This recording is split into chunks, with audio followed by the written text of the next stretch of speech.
ஒரே ஒரு நிமிஷம் இத கேளுங்களே.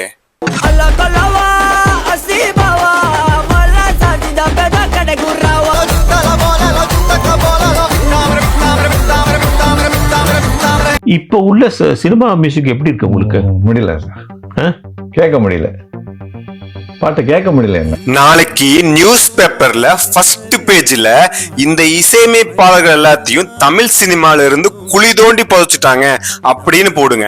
இந்த பாடகர்கள் எல்லாம் தமிழ்நாட்டை விட்டே தலைமறைவாயிட்டாங்க, இந்த பாடலாசிரியர்கள் எல்லாருமே இந்தியா விட்டே தலைமறைவாயிட்டாங்க, இதுக்கான காரணம் என்னன்னு ஹைலைட் பண்ணி போடுங்க.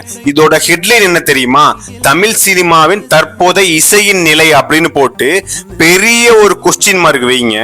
இதுக்கான பதில நான் சொல்றேன். நல்ல வேலை போன ஜெனரேஷன்ல பிறந்ததுனால இவங்கெல்லாம் இசைனா என்னன்னு புரிய வச்சு ரசிக்க வச்சாங்க.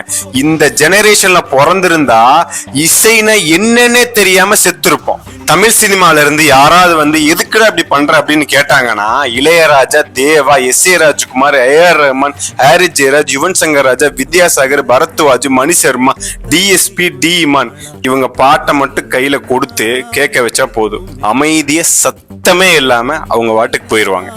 எல்லாரும் ஆடணும், தங்க டக்கா டிக்கெட்ட டக்கா, எத்தனை நேரம் ஒரு பாட்டு பரவாயில்ல, எல்லா பாட்டுமே அப்படியே இருக்கணும். ரொம்ப ரிதம் பேஸ்ல போயிட்டா. ரிதம் பேஸ்டா இல்ல sir, only one type of rhythm based. இந்தியால போய் மத்த ஸ்டேட்ல போய் கேட்டு பாருங்க, ப்ரோ தமிழ் சினிமா பாட்டு மாதிரிலாம் வருமா ப்ரோ அப்படின்னு அவன் ஸ்டேட்டை தாழ்த்தி நம்ம தமிழ் ஸ்டேட்டை பெருமையா சொல்றானுங்க. தமிழ் சினிமாவோட இயக்குனர்கள் எல்லாரும் இந்த வீடியோ கண்டிப்பா பாப்பீங்க. எங்க ஆளுகளுக்கு வாய்ப்பு கொடுங்க. அப்படி இல்லையா எங்க ஆளுங்க ஆயிரக்கணக்கான பாட்டை குப்பை மாதிரி கொட்டி வச்சிருக்காங்க.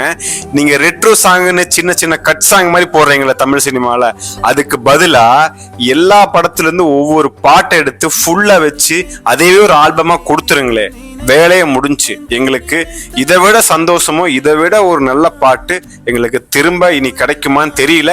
இப்படியாவது நாங்க சந்தோஷமா இருந்துட்டு போறோம். ஒரு காலம் மறுபடியும் வருமானு தெரியல, இளையராஜா சாரோட ரஹ்மானோட முடிஞ்சு போயிடுமோ அப்படின்னு ஒரு பயம் இருக்கும் எனக்கு.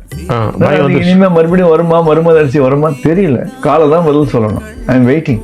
இசையை விரும்புற எல்லா மக்களும் இந்த வீடியோவை ஷேர் பண்ணுங்க. என்னோட கருத்து சரின்னா எனக்கு ஆதரவா எனக்கு ஒரு ஃபாலோ பண்ணிக்கோங்க.